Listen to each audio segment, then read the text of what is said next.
This is a presentation of Northeast Streaming Sports.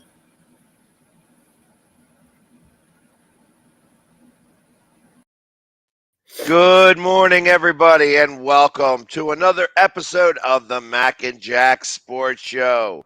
Today is Friday, September 16th, and I am here with our hosts, Mac and Jack, the biggest names in sports today. Good morning, gentlemen. How are you? I got to maybe start using like a middle initial or something, to distinguish myself from the rest of you guys. Yeah. Which initial would you use? Well, and then middle name. Oh, gotcha. What is your middle name? Miles. Oh, okay. See, I see you learn something new every day, Jack. And is it actually Jack or is it? No, Jack. It's Okay. a clean Jack. Yeah. There you go.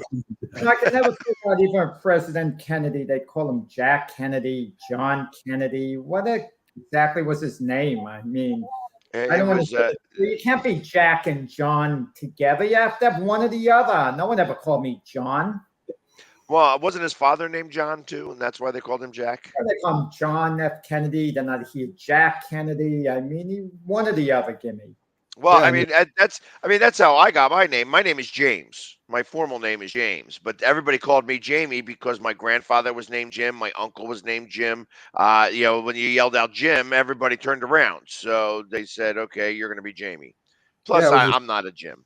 It was the same with me. My grandfather even called me Jake for some reason. Unknown reason. I don't know why. But they because I was the second, I didn't want Junior. They called me Johnny. So there you go. Well, and there you have it. So, see, we learned something new. See, this is the type of quality entertainment that you get. And then for sports, they don't want to hear about names and middle names. Exactly. So, well, then let's get to it. The Yankees didn't play yesterday, so they didn't gain any ground or anything like that. But there was a football game. Yeah. So, Ted. Big one. Speaking of the game yesterday, with the Chiefs and the Chargers, we're going to talk about the game, the way the pattern went. But after one game of the regular season, the most competitive league, a conference in the NFL, where everyone would be talking about the four teams going neck and neck, the Chiefs, the Chargers, the Raiders, and the Broncos. After just 1 week, two of the teams distinguished themselves. Already it looks like it's going to just be a two-team race. Not to dismiss the Raiders and the Broncos, but it just looks highly unlikely that they're going to keep up with the Chiefs and the Chargers. It looks like the Chiefs and the Chargers are destined to go neck and neck for the rest of the season. You're muted, Pax. Muted. Can't hear you. Muted. Yeah, sorry, because I had the TV blasting. All of a sudden, it just turned on. I was like, "Whoa." So I didn't want to hear. I don't want to drown you guys out. But yes, exactly. I told you guys, I thought that the AFC West was a little overrated. I thought that the Chiefs were going to run away with this and that the Chargers were going to make the playoffs, but that Denver and the Raiders were not going to be able to, keep pace. And I just don't think that they're that good of a team.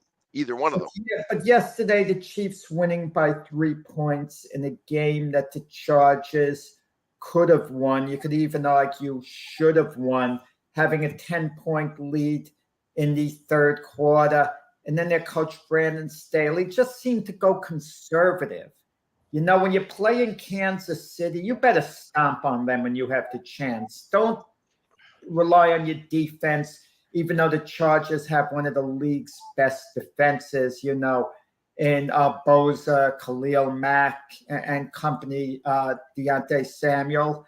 But the point is, they had the Chiefs down, put the hammer to them. But you have Patrick Mahomes. They get back in the game. They wondered how much he'd missed Tyreek Hill. Well, yesterday, not very much, to be honest. Kelsey, in reality, has always been his main weapon, his tight end. It's always been his comfort zone, and that continues. And now instead of Tyreek Hill getting the bulk of the catch as a wide receiver. They'll just spread the ball around, use Kelsey as the weapon. Mahomes is very mobile. He's going to make things happen.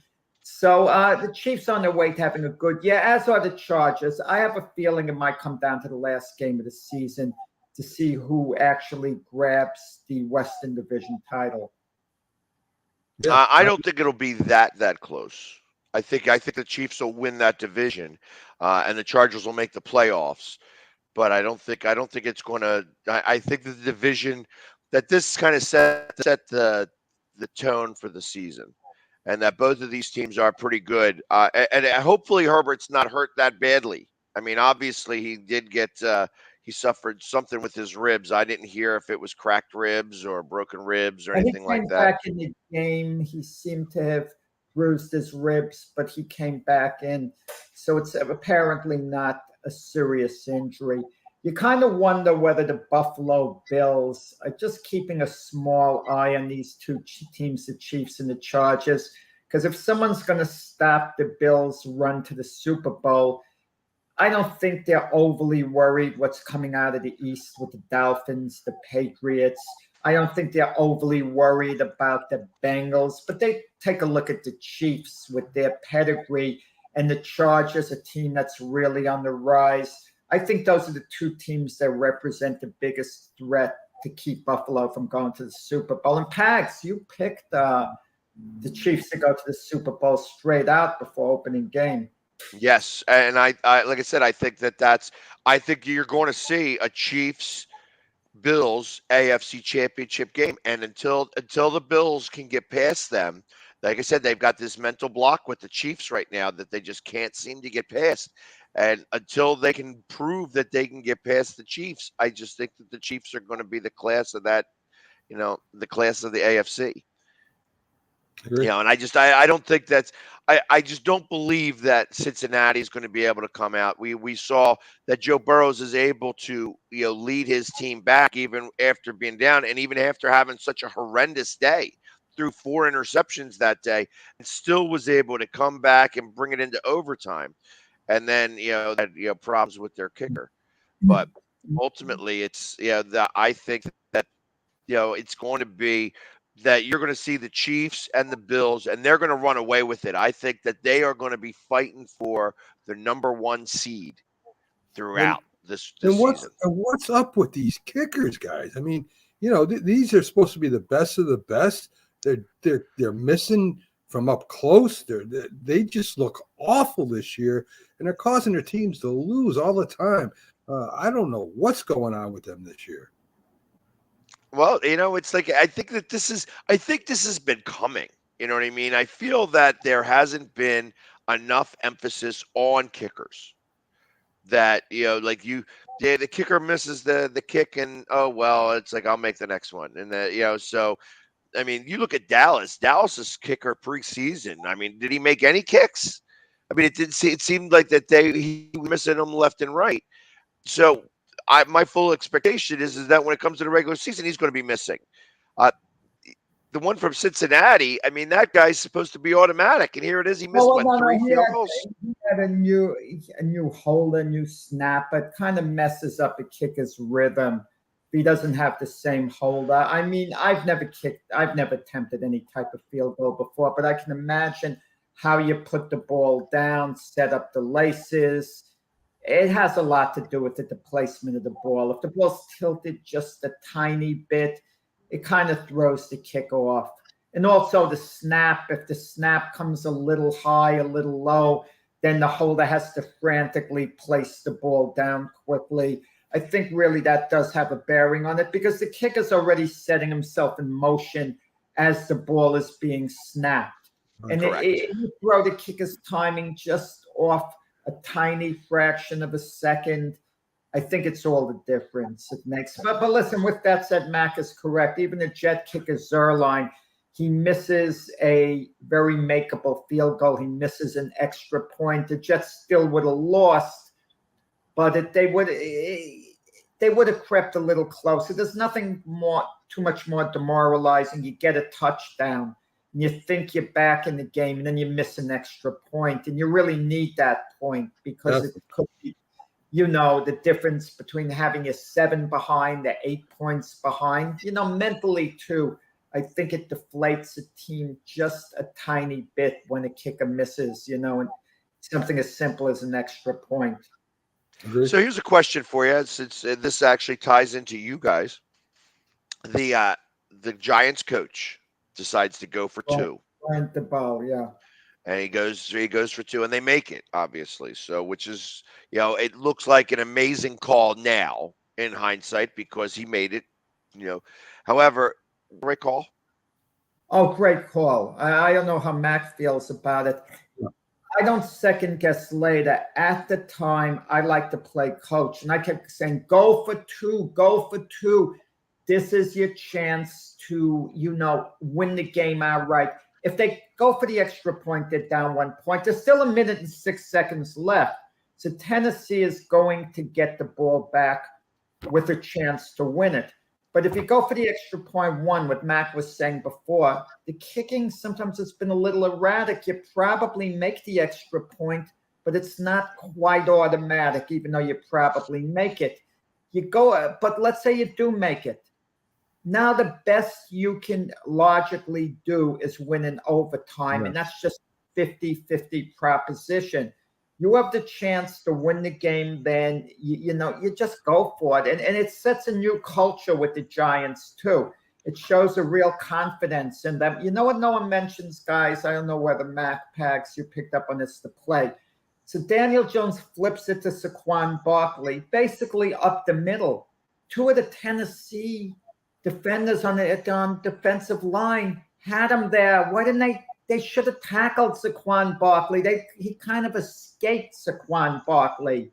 He was very stoppable. It's not like they got Saquon Barkley to the outside where he had a lot of space to maneuver.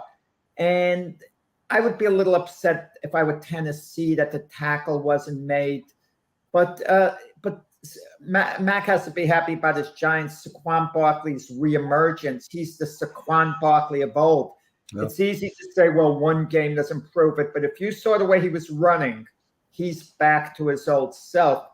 And I'm going to give Byron Williams a hard time when he comes on about Julio Jones with Tampa Bay, because I asked him, is it possible a guy in his early 30s who's been a little faded like Julio Jones, one of the all-time greats, could have a resurgence? Imagine he could be his old self again, and Brady could keep being Tom Brady. What would that mean? He says, oh, no, Julio Jones in his early 30s. You can't quite get back to what you were.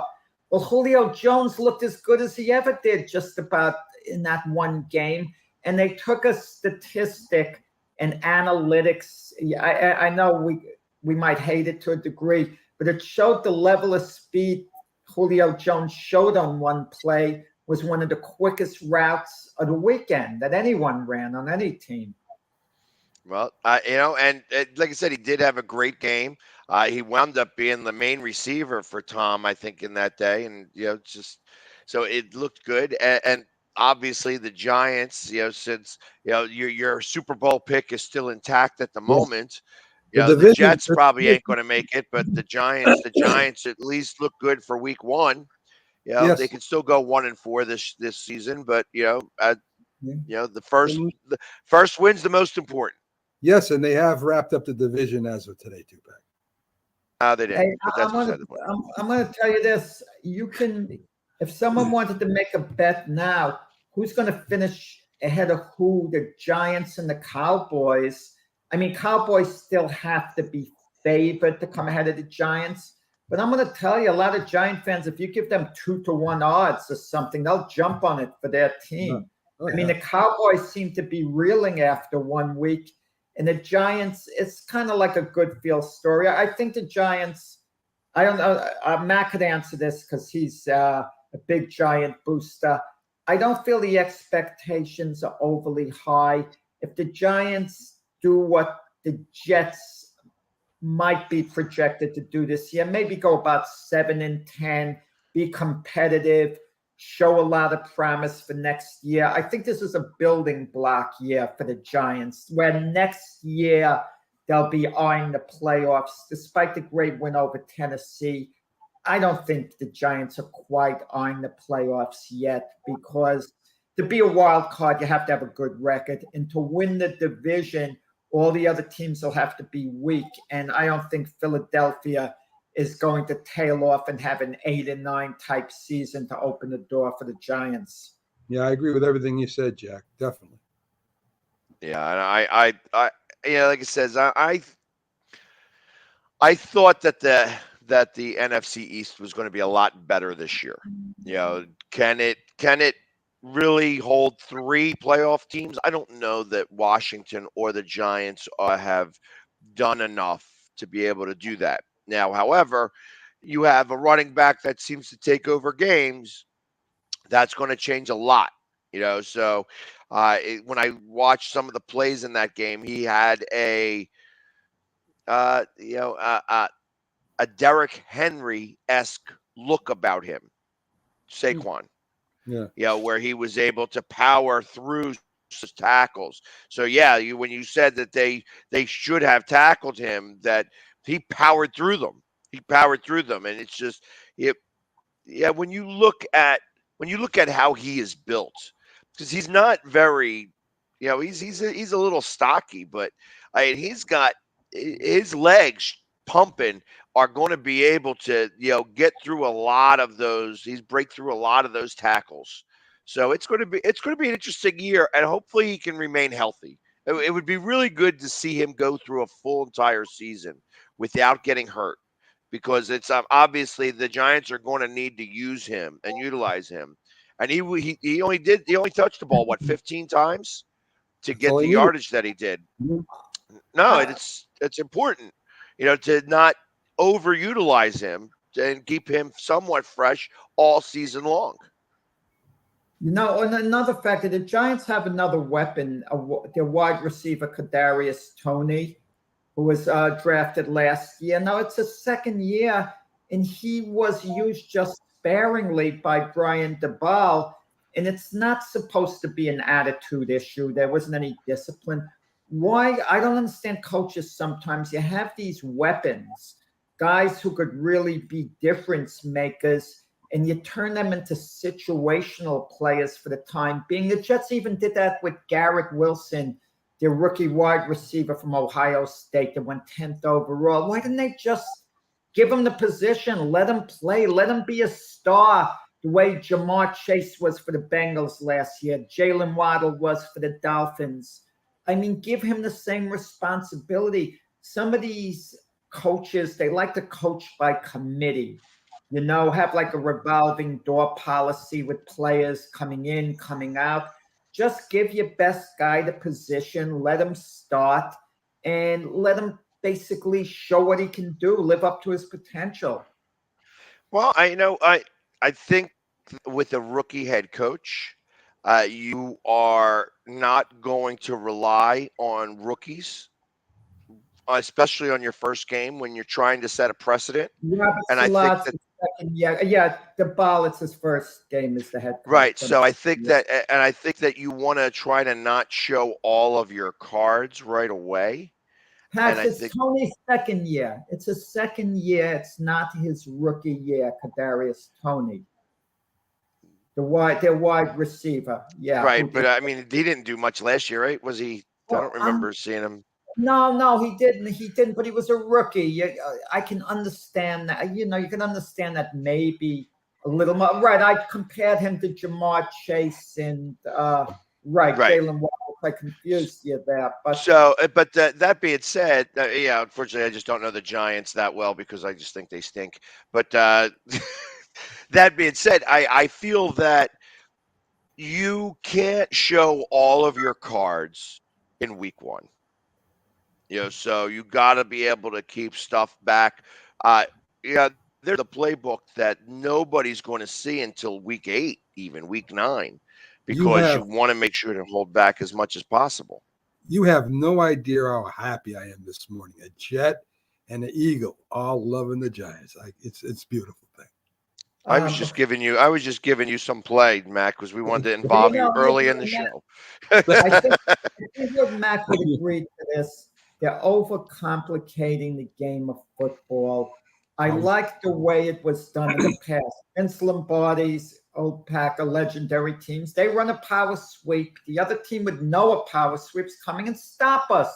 It's like Larry Bird would tell an opposition, I'm going to do this, I'm going to do that, I'm going to do that. Tell him and then make the shot. Do exactly what he said. Football is simple. You block. You can announce to the other team if you're for example, the Tennessee Titans right before. We're going to hand it off to Derrick Henry and run right up the middle, guys. So you could line up, stack your guys up, but we're going to stack our guys up and block for him. And you see whether you could stop us, and we'll see if we could succeed. Sure. You know, trying to hold stuff back till like week 8, week 9, because everyone is studying your playbook, trying to figure out what you're going to do. That only works for trick plays. If you have a real trick play up your sleeve, you maybe want to save it for the end, like the Eagles did in the Super Bowl with the pass that Nick Foles caught. The Philly special. Right. I'm okay with a trick play, something up your sleeve. I am not going to ask Byron Williams coming on about wide receivers anymore. I mean, he knows his football, Byron. Don't misunderstand me. I'm going to ask him about every other position but wide receiver, because he told me Julio Jones couldn't get back what he had before. And Julio Jones he's like a kid again, Julio Jones. And Byron said he couldn't do it. Once you're hitting in your 30s and you're wide receiver, you got to adjust because you slowed down. No. Well, I didn't say that he couldn't do it. I just said that for us playing 16, 17 weeks in your 30s is going to be hard to try to do in the NFL. I didn't say that he couldn't do it. I mean, he's injured right now. His hamstring's injured. They don't know if he's going to be able to go. They got all their receivers are mostly hurt at the Bucs. So we'll see what happens. It's a long season. A lot of people are judging everything by this first game, and first game is just a one game. This is one game played, so it doesn't mean anything in the NFL. Yeah, and I looked at this week as countable preseason.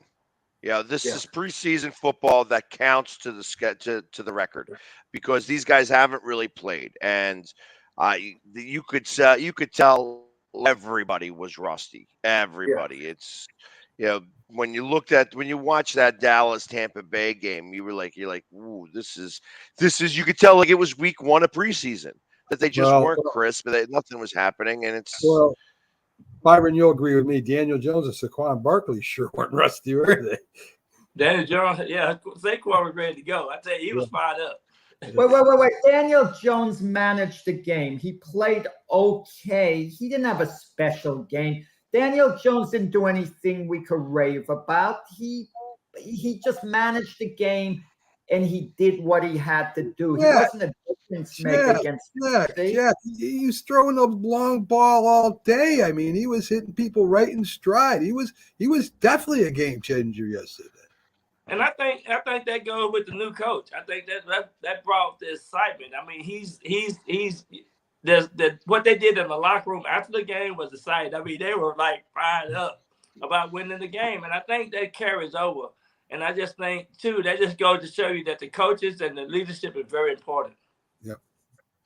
Well, and I can go with that, and I can understand that, but I mean, I don't remember hearing that Daniel Jones threw for like 300 yards. Didn't he have a pick? Daniel Jones didn't. These guys are overly optimistic.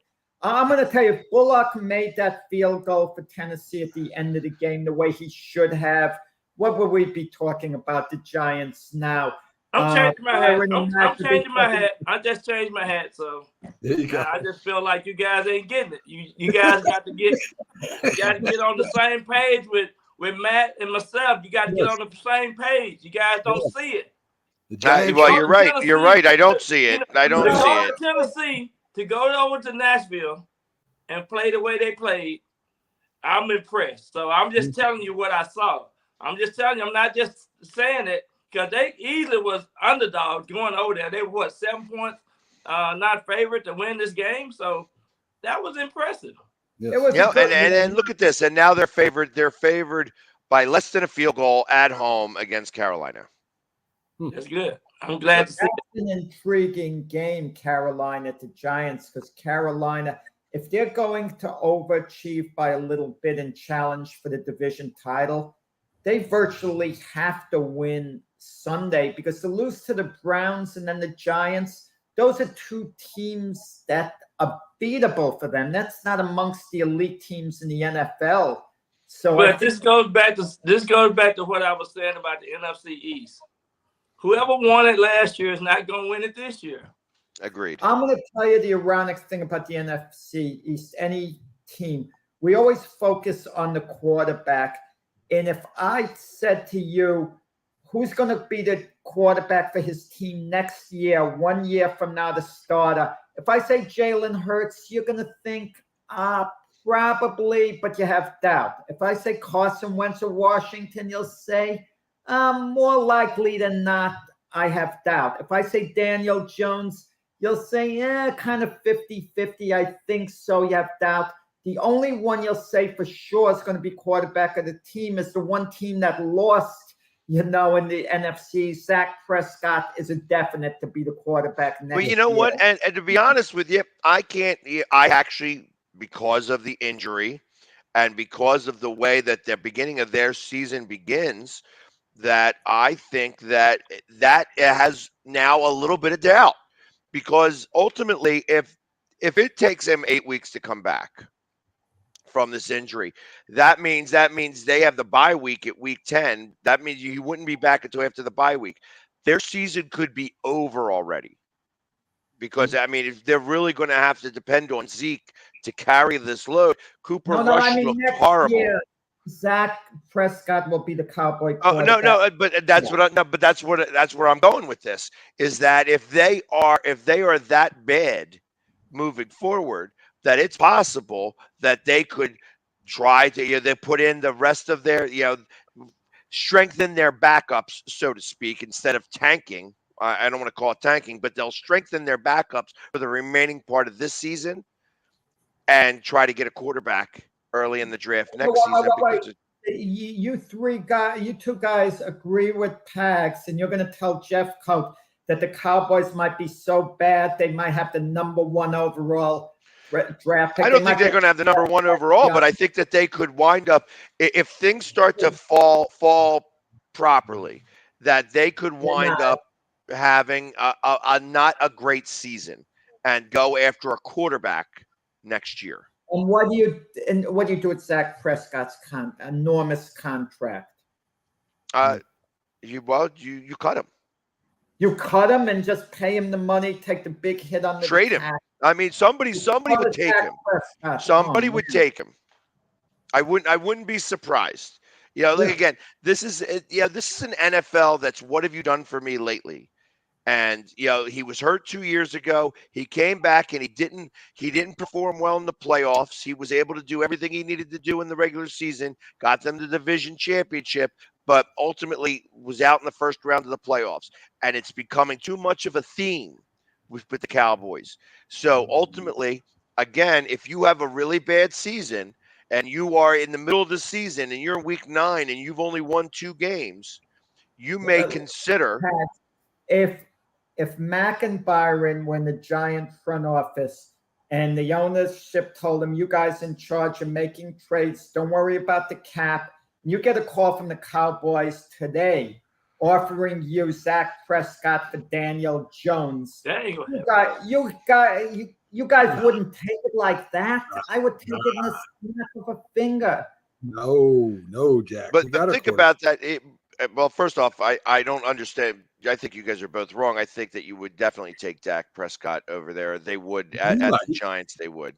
I know I wouldn't. No, I wouldn't. Matt and Byron wouldn't all stick with Daniel. But you could see there would be other teams that would be interested. Depending on how things go in Carolina could be a suitor for Dak Prescott. I'm just saying that right now, the way that the quarterbacks carousel around, that it wouldn't be unlikely.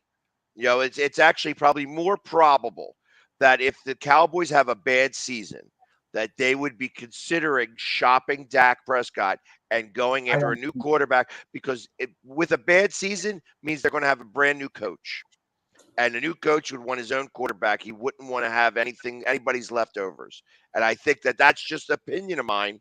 I can't guarantee that because I don't know who they're going to choose as a coach, and I don't know, what is going to have in store when that happens. Because now we're talking a year in the future, and I can't foresee the future that far for a team like the Cowboys. And But what I can see is that if they have a bad season, I put it more possible. It puts that into the hat.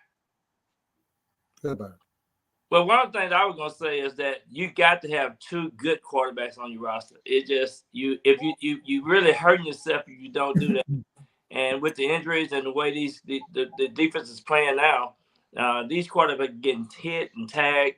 I mean, look how many hurries and how many hits that these quarterbacks are taking, and you just can't stay healthy. It's a long season, so I have to focus on having two good quarterbacks. And a lot of these teams don't have that. They're not afforded two good quarterbacks for some reason. But just look around. I just see that there's a problem with a lot of teams, and some teams gonna suffer. But the exciting things about this year is there's a good group of quarterbacks in college coming out. So, and you all thought I was crazy when I said Dallas would finish last in the division this year. So I mean, injuries could cause that. A quick question for you, Byron, specifically on the Cowboys game. There, obviously, Dak gets hurt, and he pulls himself out the way that he did. Would you consider that maybe not necessarily the best move, the way he did that? Like, my first thought was, why wouldn't he just go down and at least give Cooper Rush the chance to warm up a half a second? Instead of walking himself off the field holding his forearm, if he went to a knee and did that, they would have called an injury timeout. It wasn't 2 minutes left in the game or anything like that. There was plenty of time. Would you consider that a situational, knowing your situational surroundings for Dak, instead of just walking off the field and having Cooper Rush go in there, to actually take an injury timeout instead? Exactly. I think he should have been. He's been around long enough to know that you got to give the next guy the time to warm up and then also to regather everything, because you do have to make quick adjustments, and it's very important for the next guy to come in here and have momentum going into the next play. And so that is very critical. You teach your players to, take a knee, give a little time, because that is allowed it to the offense. Injuries anytime that occurs out there on the football field. So him being a veteran, he wasn't even on the right page, or even the medical staff wasn't even on the right page. He should have took a knee, no doubt. I disagree with Byron and that philosophy that they have in football. Okay, so you're giving your quarterback a chance to warm up, get a little loose. Everyone else is cooling off while they're waiting. They're cooling off. Okay, so you lose a certain momentum that way, because you're letting go mentally for a little bit too. And football is, very mental when you're in the huddle, play to play. You're really attuned. And if you're waiting during an injury timeout, Byron, you could talk to this. You're kind of shutting off a little bit. I'm still saying, though, Jack, that in my opinion, these teams are not doing enough to offset the defense. They don't run enough draws. They don't run enough screens. I mean, they are running predictable plays. If you look at Dallas, they are so predictable. I'm telling you, it's fundamental football sometimes that these guys are missing out on. So I'm telling you, I just think some of the little things are being oversighted because so many people are so excited about making big plays and making the long throws and things like that. You got to take what the defense give you. The main objective back in the day is on first down, you can get anywhere between 3 to 6 yards on that down. And the second down, you put yourself in a position to do a lot of things, have a lot of options. And I don't see that no more in a lot of these teams. And you can't tell me that the wide receivers and quarterbacks during that timeout aren't, are getting together and throwing the ball around, that the offensive lineman ain't doing some work, that the defense isn't doing some work. That's just what they do. So I don't buy that, everybody cools down. They don't. They don't. Yeah, they don't not really that cool long. down Not that. that, it wasn't like such a devastating injury where they have to bring the card out and things like that, Yeah, where there's an actual stoppage, you're having a TV timeout. You're getting 2 to 3 minutes to get themselves together, to come up with a play, to get the guys. You get now you have to, because all the blocking schemes got to change.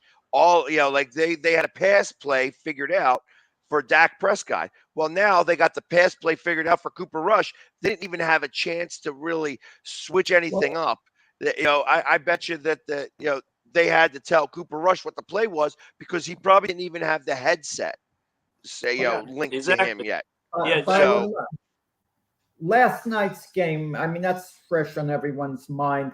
When the Chargers had a 10-point lead in the third quarter, I thought they should have basically tried to stomp on the Chiefs. I thought they got a little conservative, figuring they have a really top-of-the-line defense. But this is Patrick Mahomes and the Chiefs' high-powered offense. And I thought Brandon Staley, their coach, getting a little too conservative, which really isn't in his history, I thought may have cost the Chargers the game. I agree with that. I agree. I just think, too, that you got to always put in the fans. I think sometimes when you, like the Seattle game and the last night game, the second half, I think that's where your fans come in to help you get over the top. And I think too, it's a component of having everybody involved in game type situations, which changed the momentum of the game. And I think that's what happened. I mean, the Chiefs defense stepped up and scored a touchdown. So things like that give you a whole lot of momentum. And that's what happened last night. It was a momentum game change. And also the fans got into it as well. The 99-yard pick six, would you think that was a case of Justin Herbert just not seeing the receiver, just throwing the ball poorly? What was the reason for the pick six, you think? I think a lot of times down there inside the 20, they have a lot of timing plays, and I think that was one of those timing plays. And when he threw the ball, he said, "Oh, I didn't see that guy," and I think that's what happened in the middle of that play. Just a split second change because your area of mistakes down there inside the 20 is real small, so it's a small window. And I just think he just got caught up in, because the second half when he threw that late touchdown and he came back in there with the rib injuries, he was on point. So I just think that was, did you see that window that he threw? That window that he threw, it was a bullet, and you could tell that his ribs are hurting. He was grasping after every play, his ribs, but he threw that ball and immediately went to his ribs. He was just like, that ball was a bullet to get through. Both quarterbacks looked really sharp yesterday. That throw to Kelsey, what a small window to get it through, and just over the defender to get it in, get it to Kelsey. That was a great throw. I was more impressed with Herbert. However, the interception was exactly the way I said it. If you give him pressure up the that's where he starts to get a little flustered, and he threw that pick six, and that's proved to be the game winner really. And I think that guy, by him being a rookie, he was probably out of position. So I'm thinking they worked on that play a couple of times this week in practice. It's just one of those things to where he was at the right place at the right time as well. Yeah, Jalen Watson, who intercepted the pass and ran it back 99 yards. That's a nice story. Because not that long ago, he was working with his mom reportedly at a Wendy's. So to see a young man, come from that position and then be on top of the mountain in the NFL, it's really heartwarming. And it's an inspiration, I guess, for a lot of players who have these dreams. But you have to be realistic. To make it to the NFL, you have to have the talent as well. It can't be an extreme long shot where you don't have the talent and you're going to make it. But if you have the talent and persevere, anything's possible, as was proven. And he'll always have that memory, 99-yard, interception return for TD. Yeah, that's a rarity. This guy went to junior college and then he ended up in Washington. He was a 7th-round draft choice. So a lot of things, a lot of hardships in his life. And, he came out and smelled like a little rose last night, which is good. Yeah. It's a good story. But for his percentage of making it to the NFL, it's still 1%. So it's a dream that a lot of guys dream of, but, don't fulfill it. Well, and I want to go to a different game, and I want to ask you for like I ask you a couple of questions on this. The 49ers Chicago Bears game. That game was played in a fishbowl. First off, have you ever had any type of elements like that you've ever played in? And secondly, at some point, I mean, obviously they played that game, but at some point, I was watching some of the videos where actually the guys were enjoying playing in it. At least the Bears were. That they're like, yeah, this is like playing back in grade school when you're just playing out in the puddles and everything. Yeah. But ultimately, I mean, I thought that it was a little too much. Like that. There, 3 inches of water on the field is not. You can't play in that. That's not playing conditions anymore. That's just begging for an injury. Right. Yes. Do you feel that the NFL should have done something about that, or at least maybe just say, hey, let's hold off for just a few minutes? I mean, they've stopped games for less or for different. But I mean, obviously Chicago wins that game, and it game's over now. But first question: have you ever played in anything like that too? Played in that? I played in that cold game up in Chicago with the Chicago beat us and they went on and won the Super Bowl. Now that was one of the coldest games ever. It's like 46 below wind chill. That was a game and a half. And I'm always reminded about the Philadelphia game with the fog came down on the field and things like that. So those are some special games. You rarely see those type games, I think. But that the way that game ran, you can definitely get players injured, and it could be a costly to some teams because if you get some key players injured, plus coming out of preseason without guys not being in shape. If you look at the injury list right now, you got guys have all kind of hamstrings pull, groins pull. Some guys are out for the rest of the year because what? They're not really prepared to play. They're not prepared to play because they're not in shape. It's a different plan. Playing half speed, 3/4 speed, and then going to full speed. It's hard to do that. Your body just it's not made like that. So that's why guys got to be in top tip shape. But yeah, I think the NFL needs to have a ruling or something on some type of game situation, especially with these fields now, because they still don't know the condition of the field with all that water. And then, but they were playing on natural grass, which is good. If they were playing on turf, you would have had some of the infield, the rubber and the things floating around, and you can't get your footing. So it would be really a hazard to play in some of those fields like that if they're not regular. Byron, this is football. This is what they do. They play on bad turf, and they play when it rains, and they play when it rains. When it rains, Matt, you get that water. You can't get your footing down. I don't care what nobody says. It's just like you going out there playing on a roller or ice skating ring or something like that. You just can't you can't cut. And so when you're not in shape, half these guys didn't play the whole time in preseason games. Okay. That's what I'm saying. I'm just saying. And there was so much water on that field. There was just way so much water that when they squeegeed off and they were showing waves of water going off of the field. But then at the third quarter, I mean, it was literally 3 or 4 inches of water on the field. And I understand that you got to be able to let some of that drain off. And they don't want to stop the game, but I mean, I think that was just begging for problems, and luckily they didn't have any. I mean, but that's why I said some of these people don't understand. If you don't put a vertical drain around these football fields, you're gonna have hazards out there. I mean, it can cause for some major injuries. Some of your key players get hurt, then you looking like you're gonna be in trouble for as the team wise goes. I mean, you got to have safety somewhere plugged in for us. Because injury is a big thing in the NFL already. Well, I heard the worst thing to plan for quarterbacks is wind, right? It's so hard to throw that tight spiral in wind. And when you kick a field goal, forget it, you can go anywhere. So that's what I heard.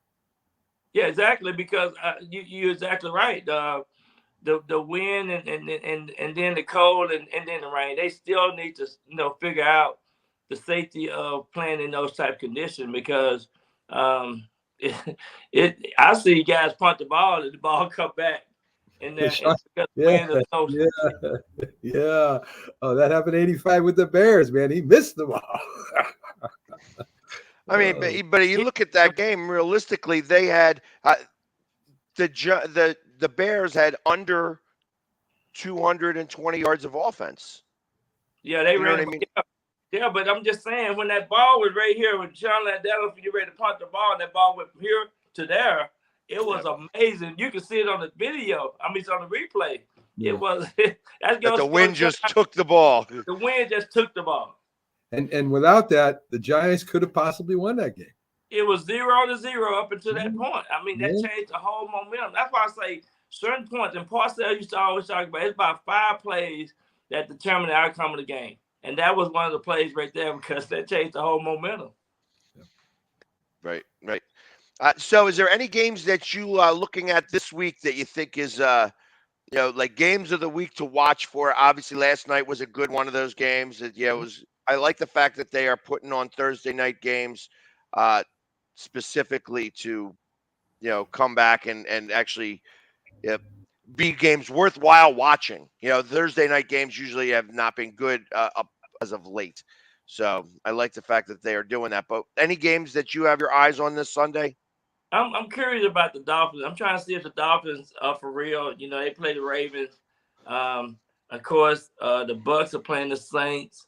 I'm trying to see. Tom Brady is 0-4 against the Saints, and so I'm trying to see the Bucks go down. Bucks go to the Saints. They're on the road twice. The Bucks are. So we'll see.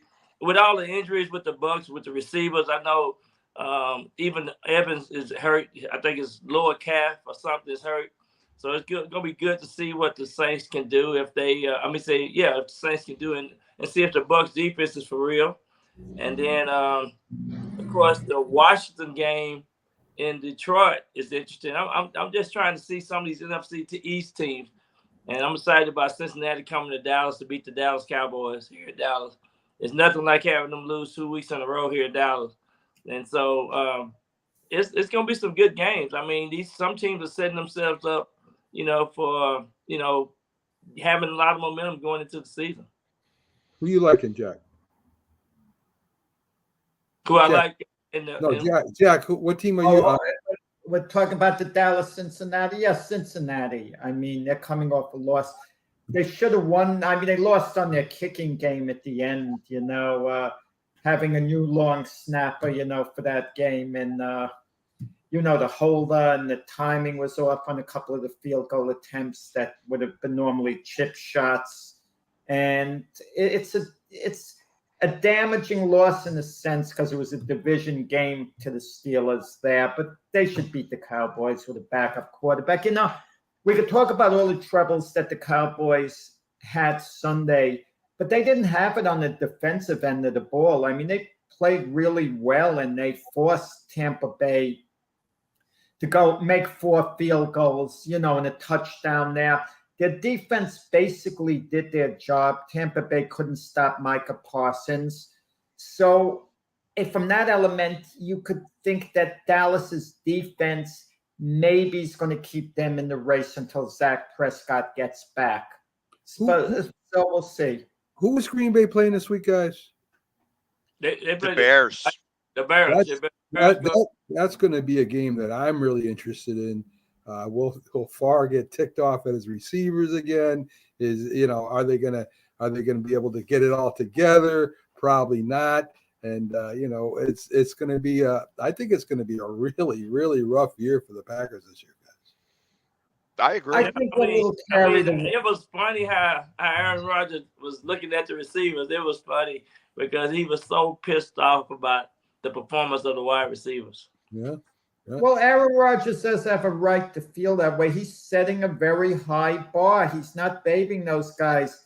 Anything short of making the Super Bowl is going to leave Aaron Rodgers extremely dissatisfied. For these other guys, you get the impression they're just happy to be in the league, to have a job and to just do the best they can. And Aaron Rodgers' philosophy, I don't want your best. I want results. It's tough, but it's the reality of the situation.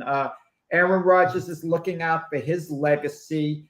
Packers have come so close to the Super Bowl, for a number of years. and enough's enough already, you know. And right now, he is missing Devontae Adams quite a bit, you know. But it's one game. It's one game. Let's see what goes on. I predict against the Bears, the receivers will be much more in sync. They'll win comfortably, and it won't be a news headline, you know, at least for this week. I don't know about that.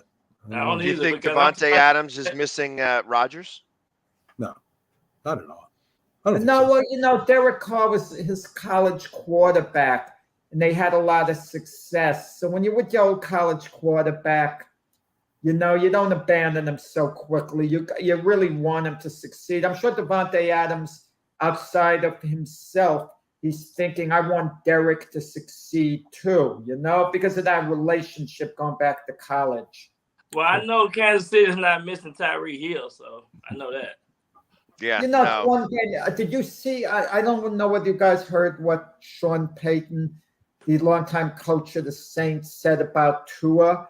He doesn't think Tua is going to be the quarterback by the end of the year for the Dolphins. Now, he might be saying it because Tua's backup, Teddy Bridgewater, filled in, you know, for the Saints when Sean Payton was there and had a lot of success. So he really likes Teddy Bridgewater a lot. But he's predicting basically Teddy Bridgewater is going to be the Dolphins starter by the end of the year. That's kind of a bold statement. And Ryan Fitzpatrick, who quarterbacked on the Dolphins and was basically benched, you know, for Tua, we knew it was eventually going to happen, even though it happened sooner than we thought. He doesn't think Tua is ever going to be a great quarterback because he doesn't have certain traits. He doesn't have great mobility. He doesn't have great arm strength.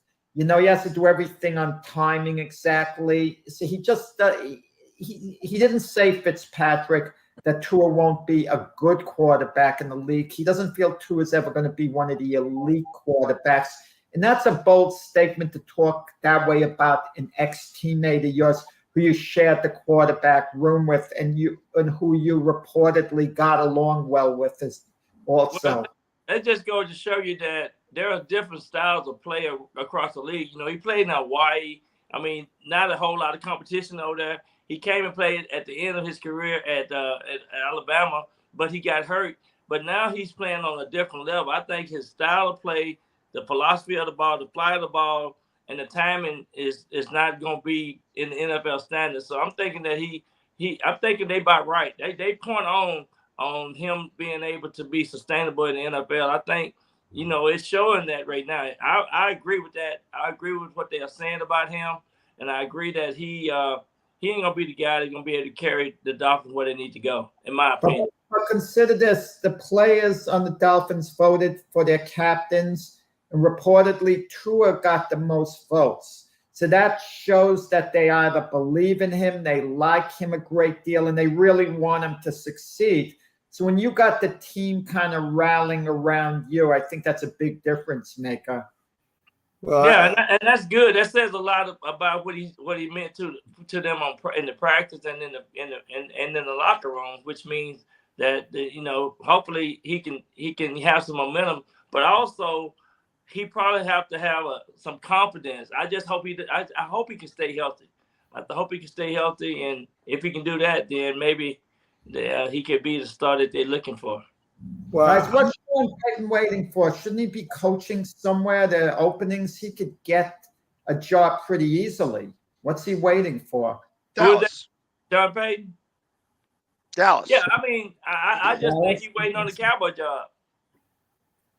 Yeah, I mean it's only a matter of time. Obviously, it's, you know, I think that McCarthy's going to wind up being the hard luck loser here, specifically because he's got, you know, now he doesn't have a quarterback. I don't think Cooper Rush is going to be the guy. I'm interested to see how their defense, Micah Parsons against the Cincinnati Bengals. Obviously, you know, he got sacked 7 times again yesterday or last Sunday, and that tells me that they did not address the biggest glaring need that they needed this offseason was the offensive line. That they still did not address that, and because of that, they're going to wind up getting, you know, Burrows. He's going to wind up getting killed out there, and I think Micah Parsons has a day. I think that if I was to bet on who's going to be the NFC Defensive Player of the Week, that I would probably put good money on Micah Parsons this week, because I think that he's going to just be able to blow that line up 100%. I don't know that they'll win the game, but I think that they're going to wind up, he's going to wind up having a great day and maybe 3 or 4 sacks, 3 tackles for loss. I mean, I think that he's just a beast out there. Absolutely. And then one of the things that you got to remember, the quarterback can't keep getting hit. I mean, if you stop and think about it, Burrow needs to be protected. If he protected, they will be all good everywhere. But they offensive line needs some. I mean, they weak. They are. So if they hit Kenny Burrow, if they hit Burrow this week, it's gonna be a long day for the Cincinnati Bengals, no doubt. I don't bet on these games, but I would bet the under, because I would think Cincinnati's going to go to Joe Mixon to run the ball a lot, run away from Micah Parsons on the other side, and hope they can establish a running game and then a lot of short, quick passes, just so Micah Parsons doesn't have direct shots. Is that what you would do, though? You'd run away from him, or you'd run towards him? I run away run from at Micah him. Parsons. I'd never run towards him, Micah. No, if you run away from him, he can change the play down. I think you want to run towards him. I think you run at him. Yeah. That's you're going to, because ultimately you want him to be able to miss and then have to turn around. Like that's so now obviously you got to get past him still, but I don't think running away, I think he's got too much speed, and I think he's got too much, again, I love using this word, NFL acumen, that he's able to read these plays and chase the ball down and still make big plays if you're running away, because he can see the field. I think if you run at him, that's where you have the biggest opportunity. And there's other things they can do, right? They can trap him. They can throw a screen against him. They can do a lot of things to slow him down. I agree. I'm going to predict Jamar Chase is going to have a big game this week. Well, then he's going to be going long to Jamar Chase, you would think. Also, with the injuries, we talked about Zach Prescott, T.J. Watt. He's missing like 6 games or so. And when a team loses a quarterback, I mean, it's big news. You think, can we win without him? Who's our backup? But what T.J. Watt means to that Steeler defense, he's basically the quarterback of that defense. Absolutely. Did you see that interception he made last week? That was great. I mean, he just jumped up and caught the ball. That was a wrecking crew by itself, no doubt. Kind of reminds me of George Martin, right? Against Denver. Kind of reminds you of that, yeah. Exactly. And what about Byron's guy, Kyler Murray? He struggled in week 1, and he didn't finish last season too well. Listen, I'm not down on him. I done changed team, Jack. That was last year. I was on the call. I'm pushing the Chargers. I like the Chargers. I'm not criticizing you for your bad pick with Arizona winning the Super Bowl last year, because for most of the year they were on track. They were looking good, but Kyler Murray finished poorly, had a terrible playoff game. Week 1 didn't play well. I mean, is there reason to, concern? There's this talk that Kingsbury there might be on the hot seat. Can I say this? I'm about 90% right. I'm most of the time, I'm about 90% right. I'm very seldom missing it. They just started off last year with 11-0, and I had predicted them early, like I'm predicting the Chargers. I think the Chargers are going to be the team that a lot of people are going to have to. It's going to be hard to beat the Chargers. I'm telling you, it's going to be hard to beat the Chargers. All right, mister, I'm going to beat the Chargers. Since you can't pick them this week, and we have to get your suicide pick. I'm not sure if we got one last week, but we're going to give you the pass whether you did or you didn't. I don't know if you chose anybody last week specifically, but since you didn't, we don't really talk to you on Sunday because you're a busy man, who do you think is going to win this week for your suicide pool? My suicide pool, I'm picking Detroit over the Commandos. Detroit. I like that pick, actually. I think that Detroit, I think that their defense, they blitzed more frequently than everybody else last week. And I don't think that Jalen Hurts was the reason why they didn't get him so much, that he was able to get away. I think Carson Wentz is going to have that same issue, same ability. Right. So I like that pick from you. Yeah, I like Detroit at home. I think you talked about Tua just a minute ago. I think the Ravens gonna have a field day on Miami. Who the Giants playing this week? I didn't know. Carolina. The Giants play Carolina. We 2-0. The Giants are 2-0, baby. How many more you pick? You mentioned the Lions a little while ago, and Jared Goff, he's looking like he's kind of, I won't call him an elite quarterback, but he's looking like a competent quarterback. When the Lions first got him to trade for Stafford, we thought he'd be a stopgap. He wouldn't be a long-term answer. He might be the long-term answer for the Lions. He's not going to be one of the best quarterbacks in the league, but he strikes me as someone who's going to be good enough, kind of like what Joe Flacco was with the Baltimore Ravens those years. I don't want to talk about the Joe Flacco for now. And he's going to have another weapon people forget about, Jameson Williams, who's been injured. That's a sensational receiver from Alabama. When Williams comes back late in the season and can be a major weapon going forward, this Lion team, I really think that they're on an upswing. And in the next few years, I think I wouldn't be surprised the Lions finally break through and get to the Super Bowl. Yeah, because Dan Campbell is a good coach. He's a player coach. And you have to look at player coaches in this league for sure. I agree. Well, Byron, we appreciate you coming on today. Thank you very much. We got your pick locked in that you have the Detroit Lions. Hopefully you get to stay in because the two guys above us did not do very well in the suicide pick. They've already been killed off. They've been voted off the island. So that's of course my team won. I chose the Eagles, so I wanted to get them done and out of the way pretty quickly. Just to be able to get to move on and not have to think about them for the rest of the season. So, Byron, again, thank you very much for coming on, and we'll see you next week. All right, you guys have a great weekend. Take it easy, the same. All right. Quick commercial break, and once we come back, we'll have Keith Engel from TGI Sports coming on, talking about crying that the Yankees still may not make the playoffs. So we'll be back right after these commercial messages.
Trisha's having a sleepover tonight. Can I go?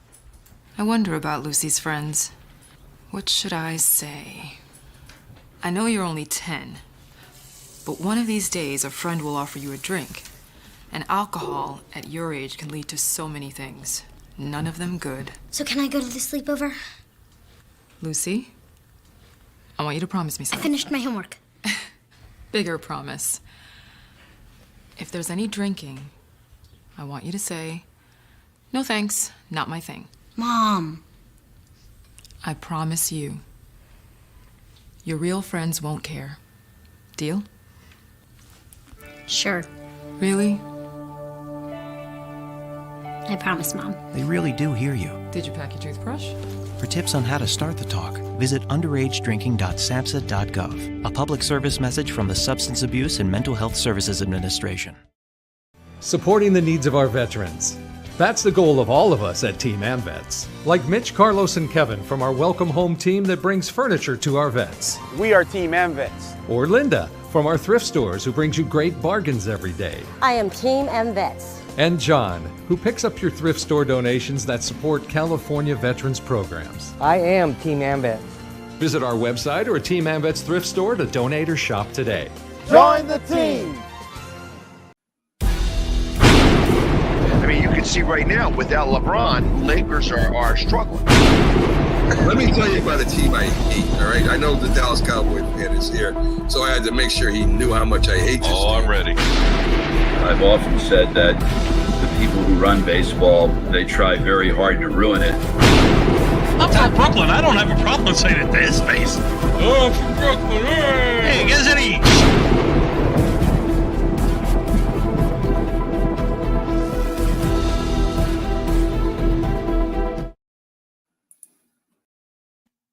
And welcome back as we also bring in Keith Engel from TGI Sports. Good morning, How you doing, gentlemen. Keith? Good. How are you guys doing today? Okay. Jack's all ready for basketball season. He's all good. Yeah. I'm getting tired of philosophy talk in sports, like weather conditions, how the turf is. I mean, I'd like to go right to the games. That's why. And the Nets we're going to have, it looks like a big season. Oh, my God. Yeah, big. It's at least we'll be hearing about the Nets a lot because I'm sure that the drama will abound, with that team as it normally does. But too much to hear. Yeah. Yeah, obviously, I haven't gotten to speak to you very much this week, but how's Joey Gallo doing? I really have lost track of him without your input, Bags. So I don't even know if he played this week. So I think he's probably had a tough week, is my guess. You know what? I will fill you in real quick with the stats on how he's done. He is about the same at 162. Okay, well, he's been consistent, so we'll give him that. He has not gone into the 150s since he got traded to LA. Good job. That is exactly. Although I got to imagine he's not been doing so hot, but his on-base percentage dropped a little bit. It's now at 283. Well, Joey Gallo, Aaron Hicks, L'Oreal, the works, Gonzalez, the whole works. They needed Gotti. Oh, you stop. Defense, I mean, they needed Gotti this year. Yeah. I got an alert now, Jack. When you bring up Gardy's name and I'm not here, my computer starts sending like an alarm goes off so that my head can explode, even though I'm not. I mean, for real, he would have been out there instead of Aaron Hicks. He would have hit actually a little better. His defense would have been better. Balls wouldn't have been dropping in front of him. You could have played Judge in right field. I mean, it just bad move. Bad move. This wouldn't have made the team any better. Marginally, a little bit. Bader's going to get in here in a week or so after a rehab stint, and you're going to forget all about Gardy because he's. No, I won't, because I'll be watching Montgomery pitching well for the Cardinals, and I would have won that. Okay. He's pitching in the National League. What can I tell you? Well, speaking of the Yankees, it's with a heavy heart that Keith has definitely got the card. He's got the card. So, as I said, with a heavy heart. I didn't pander, Jack. I did not pander to get this card back. I'm waiting. I'm seeing on the card. I'm kind of negotiating. I mean, Mac told me I have to accept his terms if I want my Yankee card to just be a fan. I'm going to tell you, if the Mets win the World Series, I mean, are people going to be lining up for their Yankee cards to display them? I don't know. I mean, the Mets win the World Series and they welcome me aboard to be part of their fan base, you never know. I mean, but I'll stay loyal to the Yankees still. Even when I'm bashing my team, all I'm doing is speaking the truth. That's all I'm doing. I'm still rooting for them to win. I think I said early in the year when I said they wouldn't do well, I was rooting for myself to be wrong. And they're going to they're going to win the division now. Sorry, Bags. They're not going to blow What this. about the young crop of players the Yankees are bringing up? Did they show you the type of potential that they're going to be with the Yankees long term? I don't think I've seen enough to make that determination, really. I mean, I guess the guy we've seen the most of is Cabrera, which he's played everywhere. I like his versatility. He's played everywhere on the field, basically. And I think he might be that Marwin Gonzalez type of guy next year for the Yankees. A better version of that, hopefully. Well, he's good defensively. He doesn't hit, though. Yeah, and maybe you see one of the kids next year at shortstop. Peraza has had a couple of chances this year. He hasn't really set the world on fire in the little bit of chances that he's got. But I think the Yankees might have done that, too, to maybe light a fire under Kiner Falefa a little bit as well, and he's played much better the last couple of weeks. Well, Kiner Falefa, I don't think it's going to be their long term. No, definitely not. Because Volpe is going to come up at some point. But the big question is with Gleyber Torres. I get the feeling he's the type of player the Yankees are not going to want to move on from. And, if they're going to have Peraza, Volpe, Gleyber Torres, it kind of becomes a little crowded. Now, you could say they'll move on from Donaldson, but DJ LeMayo is going to be he has 4 years left on his contract after this one at $15 million a year. So they're not going to be able to trade him or move on. So DJ is going to be there. So I don't know. Maybe they move on from Anthony Rizzo after next year, and DJ's their first baseman. There's different combinations. And Jack Pags is really loving this right now. Pags is like writing a letter to somebody over there. Yeah, exactly. I was texting. I have a special guest that's trying to maybe to get on, so I wanted to make sure that he knew that because obviously I have so much to add here that the Yankees are going to just be knocked out in the second round of the playoffs since they don't want to play in the first round. Progress in a way. Second well, round. yeah, because they don't have to play in the first round of the playoffs. Oh. So they'll get the bye. Good point. I think they'll have trouble with the Astros still. I'm not sold they can get past the Astros still. Don't take my card away, Mac. I'm only being honest here. They got to show me they can beat the Astros. No one's beating the Toronto Blue Jays when all is said and done. Except any team that plays against them. The Blue Jays. The Astros are a really good team. Astros are very good. They got a 7-game lead in that best record in the American League. They're only a couple of games behind the Dodgers, I think. Now. Let me ask you this: people are saying, well, if Judge leaves the Yankees, they're going to fall apart. He's carried them, but the Astros lost Carlos Correa. Okay. And then before that, they lost George Springer, staples of their team, yet the Astros continue to be extremely successful. Well, they had a lot of guys in that farm system to bring up to replace them, and I'm not sure the Yankees have those guys that are ready to do that just yet. We'll find out potentially if Judge has to go. And he may very well win a Triple Crown here before this is all said and done, and the price goes up every day. Well, I don't know, Mac, would you raise your price to Judge from $30.5 million now? What would you do in the offseason? Yeah, definitely. I go $40 million for him.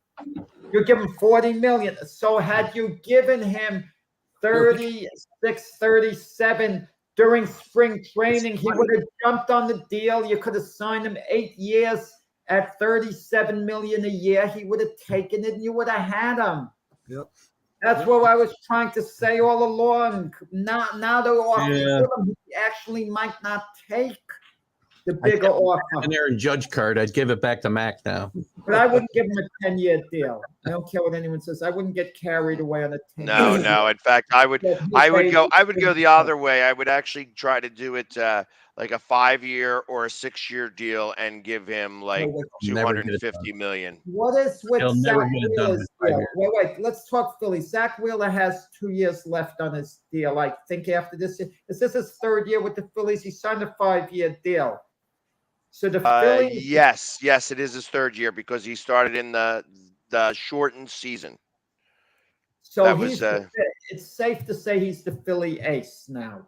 So if well, I mean, it's still like a 1-1A type thing. I have Nola. Nola's actually pitched fairly well this season, and he hasn't had that September swoon that has been like his calling card. So as of right now, I would still consider that. Like 1-1A, like you could probably interchange the both of them. Ultimately, what I'm actually surprised about is the back end of our bullpen, the back end of our starting rotation pitching very well. Barry Falter and Gibson both pitching pretty well, as of late. And it's Syndergaard that's the question mark. You know what I mean? Syndergaard loves to give up home runs and hits. Is he a free agent at the end of the season? Noah Syndergaard? Yeah, he might be. Didn't he? Yes, he is. Yeah, he is. This was a rental. Right. And the way and everything that he has done tells me that he is dying to get back with the Mets. He wants to be back in New York. He won't pitch against that team. He's like, I feel like everything that says pitch against him. You tell him you slot him into pitch against him. You tell me he's refusing. Yep. That's interesting. He did it twice. He did it twice. Now we don't play the Mets again this year, but he did it twice. He did it once with I guess he was with San Francisco, and then once with us. So basically, Syndergaard is validating what Keith Hernandez said, about the Phillies, their brand of play, them being disorganized. I don't think one thing has anything to do with the other. I think one has to do with you're talking about Keith Hernandez talking about defense, and we're talking about Noah Syndergaard afraid to pitch against his own team. That one thing has nothing to do with the other there, Jack. Wait. When you come back and you sing your old friends, you want them to see you in a good light. Syndergaard doesn't want to go to Citi Field and the fans there see the sloppy brand of baseball the Phillies play. It probably embarrasses them to an extent because I think the embarrassing part is you actually bringing this up in conversation. That's the embarrassing part, Jack. Syndergaard who refuses to pitch against the Mets. He just tells them, no, I don't feel like pitching against them because I want to be with them next year. Hey, listen, no worries, Jack. I'm with you 100%. So. Well, it's not going to matter. You guys could have Noah Syndergaard back up in the Mets. We're going to wind up taking DeGrom. That would be bad. That would be a bad trade. I won't let that happen. I tell you, if they go after Judge, it's going to absolutely happen. I would expect that they will spend the money on DeGrom. I would spend the money.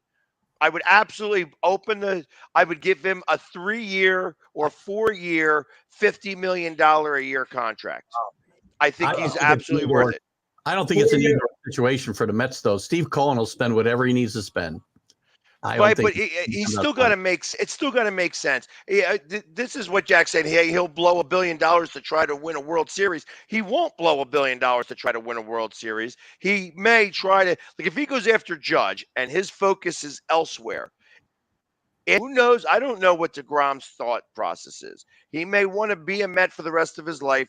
He may decide that, you know what? I've done it here. We didn't go anywhere. I like the Phillies. I may want to go there. I like the Dodgers. I may want to go there. He could go anywhere he wants. All he's got to do is say, hey, do you guys want me? And I'm sure somebody's going to say, yeah, can we afford you, though? And that's the game. As you said, Cohen, Steve Cohen is a businessman. He's not a guy that just goes out there and throws money away. He wants to make money. He doesn't. That's what that's what he does. I mean, he's a businessman. So I agree. He wants to win. Did you see the contracts he threw around this last? Well, since he took over the team, go back to Lindor and some of the and Scherzer and the contracts he's thrown around are pretty hefty. Yeah, but Lindor has big money, and he's not going to lose money owning the Mets, by the way, unless you just. Lindor has played excellent though. He's fielding great. He's first year, but 10-year contract. Everyone plays well in the beginning of the contract. They don't fall apart. they fall apart the second half of the contract. I think Everyone Lindor's plays played very really well, good. especially this year. And it's not about how well they played. I'm saying he's willing to spend the money to win.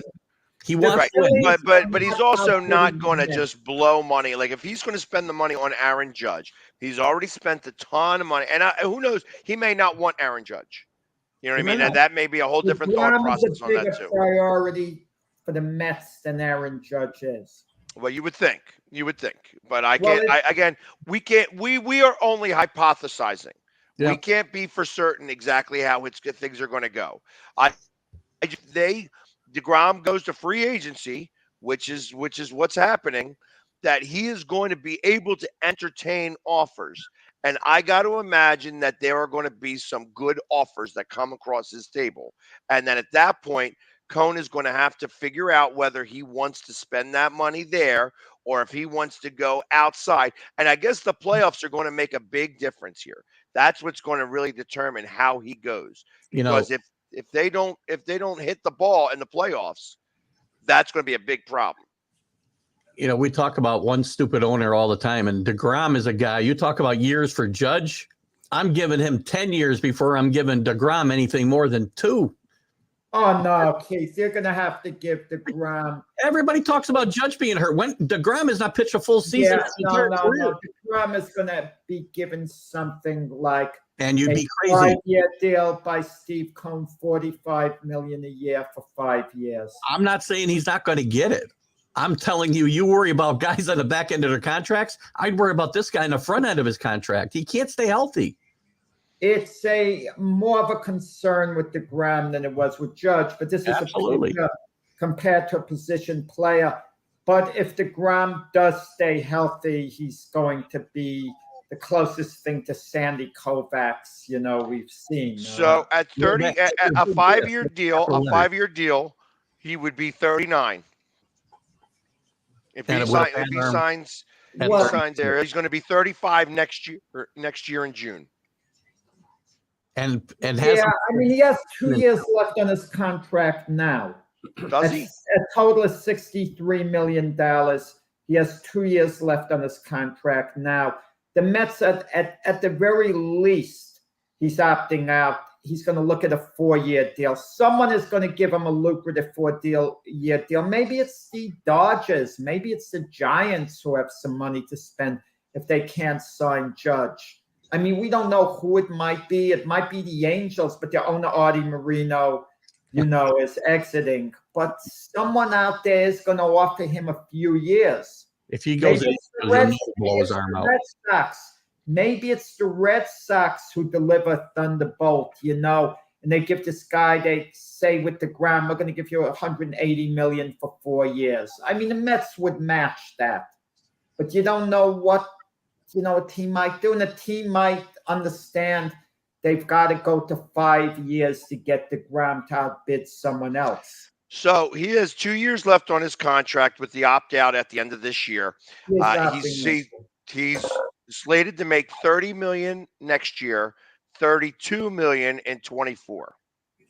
So ultimately, if he was to opt out and then re-sign, you're going to have to get into the 45 to 50 range, which is where I would expect that he's going to go. And I would absolutely re-sign him for 4 or 5 years. I would like I said, I'd consider a 4-year, $200 million contract. I think that out of all the pitchers in Major League Baseball right now, that he's probably worth it, even only pitching 25 to 30 games a year. 30 games would be a ton for him. He pitches 15.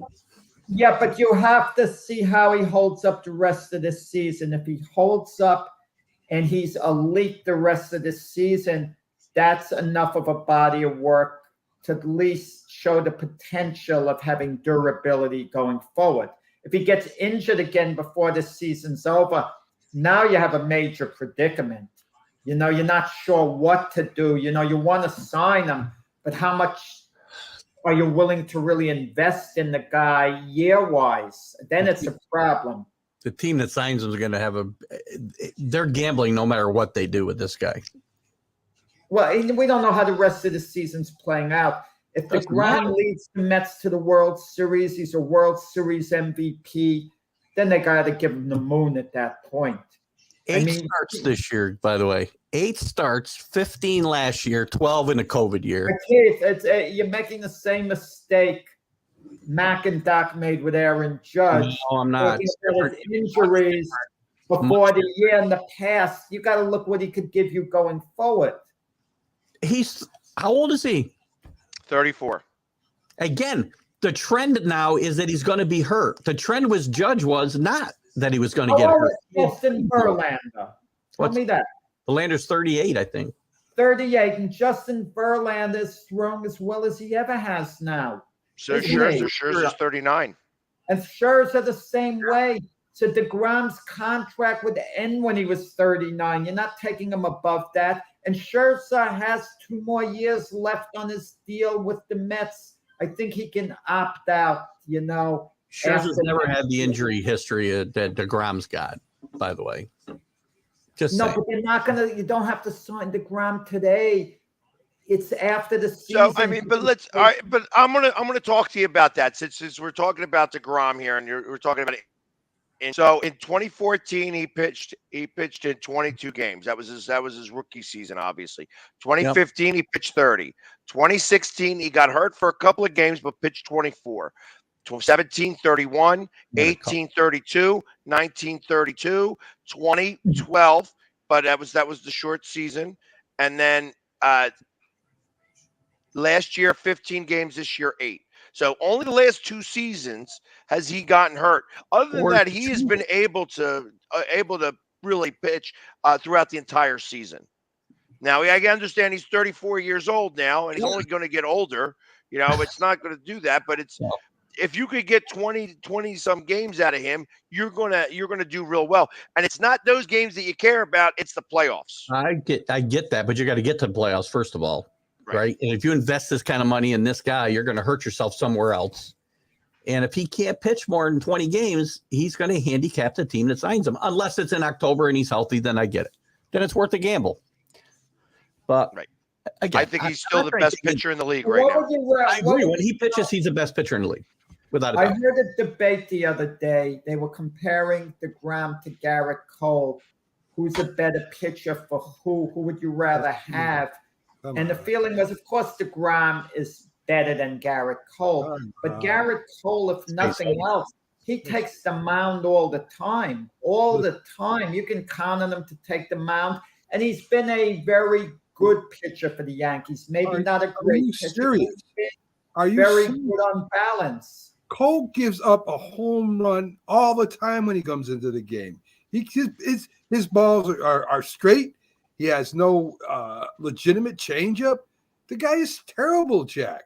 The guy is terrible.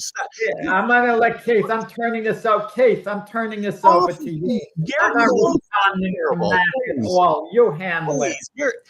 Look, you can tell me Garrett Cole is not DeGrom, and I will agree with you 100%. But to sit there and say Garrett Cole is terrible is so far off the mark. I don't even know where to start. What do you call somebody who goes on the mound and gives up a home run every time he comes up? Almost every major league pitcher in the game. How about that? I mean, the guy stinks. The guy stinks. He shouldn't. He shouldn't be in baseball. The guy is so bad. All right. Again, just so that we're on that same page. He's given up only 27 home runs this year. That's not. Wait. Matt, wait a second, Mac. You would just release Garrett Cole. What happens if Garrett Cole is willing to take a cut and pay half a salary? You could slash, but you could still cut him for young talent. Would you cut Garrett Cole still? No, I mean that would be fine with me. I mean that's okay if he's going to take a cut and pay and that. But the union wouldn't allow that ever, and not that he would do it anyway. 27 home runs this year, 24 home runs last year. Playing in Yankee Stadium, which is one of the worst home run ballparks for pitchers in the league, that is not horrendous. What was it? Was it like 18% of home runs in Yankee Stadium aren't home runs in every other ballpark? But getting back to what Keith said, make believe you're the Philadelphia Phillies, and you can just have one of these two going forward next year. DeGrom or Garrett Cole, you take DeGrom if you're the Phillies. But you know Garrett Cole is going to take the mound for you all the time. You know he'll be out there, and DeGrom is a question mark. But you still take DeGrom based on the potential. And this guy who's terrible has finished in the top 5 in the Cy Young Award voting the last 4 years. Yeah, good. But I mean, let's see. He's got a 3.3 ERA. He's got 228 strikeouts. I mean, the guy is well in the grand scheme of things. He's one of the better pitchers in baseball. He's not as good as DeGrom. He's not as good as Scherzer, but he's one of the better pitchers in baseball. Oh my God! What book are you reading? What stats are you looking at? The dude. I watch the games. And I look at the numbers. So wait. Let me hypothetically to you, Matt. Taking the mound means something to me too. If a guy can't take the mound, I don't care how good he is. He doesn't help my team. Not if he gives up a home run every time he takes the mound. Well, you can't when you're not pitching, so that's pretty good. Well, I mean, I'll be honest. If I had the opportunity to get Garrett Cole, I probably would, just because, like I said, I would love to have him as my third pitcher. You know what I mean? I mean, really. I mean, think about it. I don't care where he's in the top 3, whether he's number 1, 2, or 3. I wouldn't care. Exactly. You put him with Wheeler and again, thank you. If it's a choice between DeGrom or Cole, and you tell me DeGrom's going to pitch more often than he doesn't, then I'll tell you DeGrom's a better. I'd take DeGrom. Okay, I want to hear Mac's reaction on this. We're talking about Garrett Cole since we're talking about Yankee pitchers. What are the Yankees to do with Adonis Chapman? I mean, he's an intriguing situation. The Yankee bullpen, they don't really have a closer per se, because as far as I'm concerned, Clay Holmes lost that position. You know, it pitched great up to the All-Star break and then it's faulted after. The Yankees don't have a true closer there. They're closing by committee. But if Chapman can somehow come back and be his old self, he's obviously the closer and a feared one at that. But he's so darn inconsistent. What's the deal with Chapman, Mac, in your opinion? Oh, they're going to get rid of him. They're definitely going to get rid of him. Oh, without a doubt. And I don't know that it'll be a closer. Mac, you think he's a closer come playoff time? I don't think. I think they'll continue to. No. I think they'll go by matchups, and won't be one guy in the 9th inning. I don't think for the Yankees going forward. Listen, that's a train wreck. I don't pitch him at all. Well, we're on the same. A reliever could have a resurgence. Look at Edwin Diaz this year. He was outstanding with Seattle and terrible with the Mets for a while, and now he's elite. Well, and he's also 35 years old too, Chapman. So I'm not sure that it's, I wouldn't be surprised if they get rid of him in the process of this. Another team will pick him up, but I think that he's now a 6th or a 7th inning guy. You can't really utilize him in the closer's role. He just doesn't have it anymore. He lost velocity and things like that. So it's not the same. And if you want, you could have my Yankee card. You lost. I'm working on losing mine again today. Don't you have a Phillies card or something, Pags, over there that we could get a hold of? Listen, you can't take away my Phillies card no matter how hard you try. So I am, you may be able, just slightly may be able to take away my Flyers card just because I've been very critical of them. But short of that, I doubt that you could take any Philly card away from me. Philly fans are starting to lose their passion. I could tell. They still have it for the Eagles. But it started to slip with the Sixers and the Phillies. It's not quite as strong, I guess, as it once was. I mean, but it remains with the Eagles, though. Spoken like somebody who lives in New York and has no idea about Philadelphia. Obviously, Philadelphia is already, I've been seeing everywhere the hunt for Red October. We are getting excited for playoff baseball in Philadelphia. It's going to be fun to see how this all turns out, and especially we're not sure who we're going to wind up even going up against because it's only a 1-game differential between the Mets and the Braves, and the Braves actually hold 2 games in hand. So if they were to win both of those games, it would actually be a virtual tie, or it would be a tie for the division. So, and I don't know, I'm not sure exactly how that all works, but if they do tie for the division, I believe they do have a game playoff. They do not go to, hey, well, this guy beat you guys. This team beat this team by 9-8. So they are the ones that win the division. I don't think it goes that way. Maybe, Keith, do you know the answer on that? If they're tied, I mean, I can't see there being a playoff or division title unless a bye is at stake. That's the only way I could see it happening.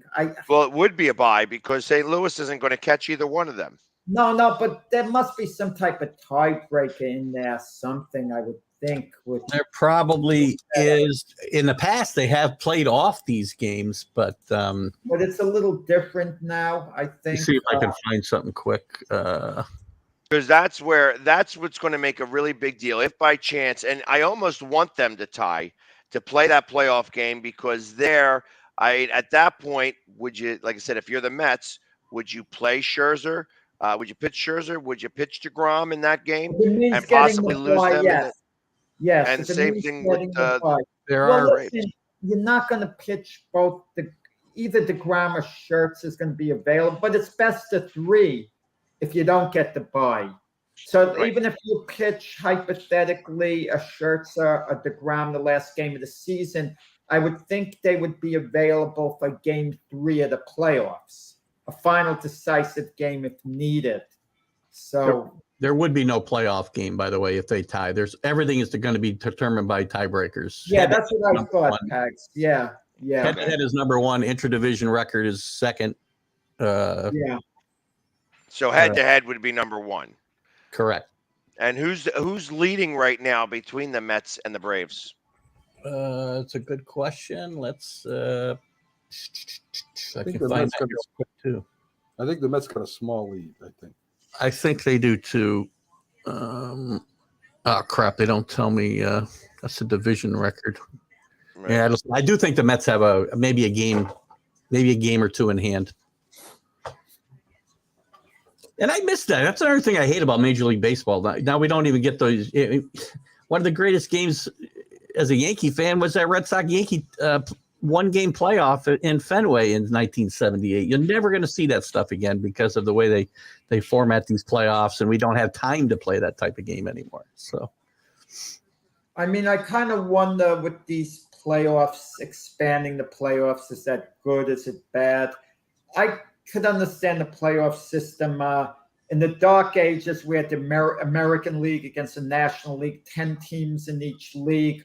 Only the first place team, would go to the World Series, point blank. They wouldn't even have a playoffs. It would just finish first amongst the 10 teams. But I think it's better the way they do it now. It gives teams more hope. And if you look at the wild card teams, for the most part, they're good teams. I mean, most of the time. But a lot of them win the World Series, so they've got to be good teams. It wasn't fair last year. The Atlanta Braves winning the World Series, with 88 wins, and the Giants had 107, the Dodgers have 106. But those are the rules. I mean, it's all about who gets hot in the end, right? That's right. It doesn't matter about the records. Right now, the Mets, just so that you know, the Mets actually have a 9-7 lead. There you go. Over the Braves.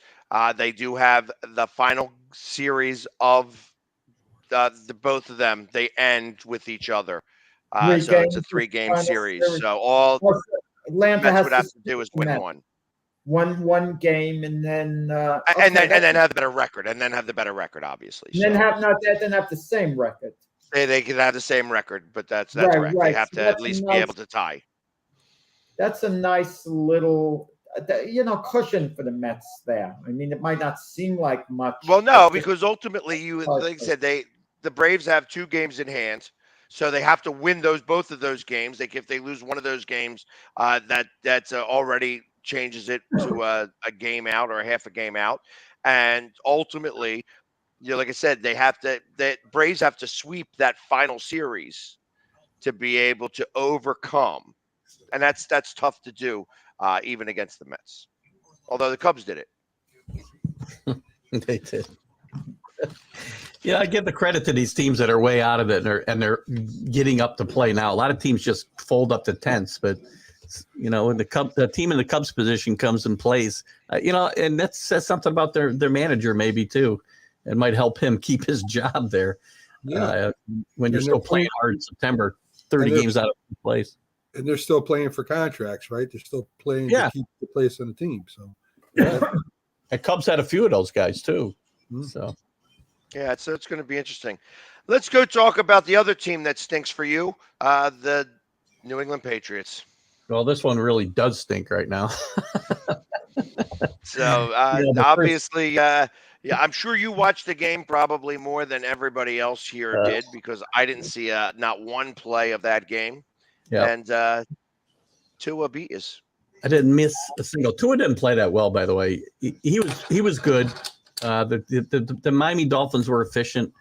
I'm still not sure how good they are. Right now, I know my team is in disarray. The defense played pretty well. They only gave up 13 points. One of them was on that a long touchdown right near halftime to Waddle, but they had a busted coverage and bad tackling by Bentley and Duggar. And then the other points were scored on a strip sack of Jones. But the defense played pretty well, I thought, for the most part. They shut down the Dolphin running game, which is usually one of their strengths. But offensively, it was a mess. It was a mess. They couldn't run the football. Then they got behind a little. Actually, they ran the football a little bit early with Harris. Stevenson wasn't very good. But once they fell behind, they kind of gave up on the running game and started throwing the ball. And they didn't protect Jones well, and he didn't have places to go with the ball.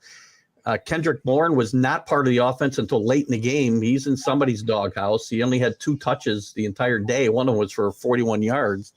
And he was a big part of this offense at the end of last year. And in fact, this week, Robert Kraft said, whoever's doghouse he's in, he better be out this week because he wants to see him a bigger part of this offense because he's very important. They don't have a lot of playmakers here, and he is one of them. And Belichick is known for that, right? He did that to your cornerback last year in the playoffs. I mean, yeah, the talk is it's not necessarily Belichick; it's more Patricia, and Bourne and Patricia are not like on the same page right now, and haven't been for a little bit. Patricia and who? Kendrick Bourne, the wide receiver. So, that's not a good situation.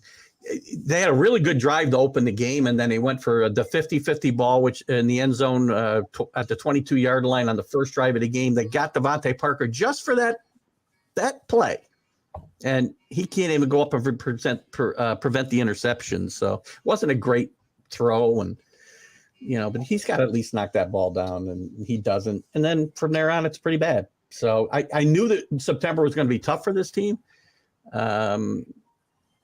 There were a couple of decent signs, I guess, but Mac Jones came out of the game hurt too. Had to have x-rays on his back. I think he'll be playing this week. He didn't miss any practice due to that. He did miss a day with some illness, but it supposedly wasn't related to the back injury. But this team's got to, right the ship here pretty quick. They get a break in Pittsburgh this week because TJ Watt's out, which will help them. And I think the defense, I think this will be a low-scoring affair. And both of these teams, I think, are searching for an identity on offense. And, it might take only, 14 or 17 points to win this game Sunday. This is the first time, it's funny. This is the first time in 19 years that these two teams are going to play against each other without a guy named Roethlisberger or Brady. Right. Quarterback. That is a good point. Good so point. It's a much different game than it was. And you're right. I thought Najee Harris is got battling an injury a little bit, so you want to get him at probably like 80% rather than 100%. TJ Watt's a big loss for them. The guy that they have filling in has been serviceable, but he went as an undrafted free agent. He just signed this year with Pittsburgh. So but you don't have to account for him the way you got to account for Watt, right? Which frees the other guys to do things, right? So correct. And it looks like McCourty's actually been doing pretty well. That he actually had a pretty good game last week.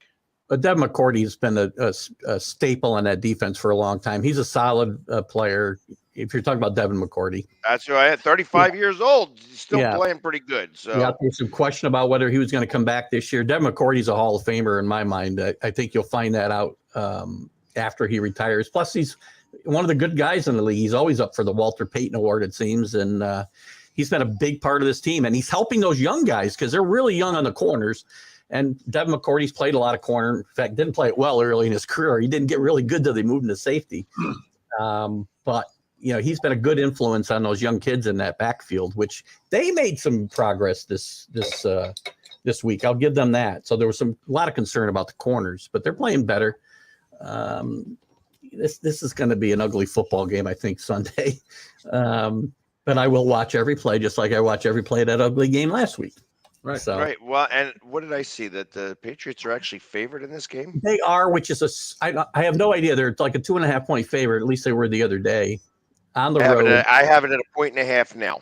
Okay, so it's dropped maybe a little bit, or could be a different sports book, but that is a little shocking on the road that they'd be favored in this game. Yeah, I guess they just don't trust the offense from Pittsburgh, and they figure that Belichick's going to be able to scheme well enough to be able to hold Pittsburgh down enough.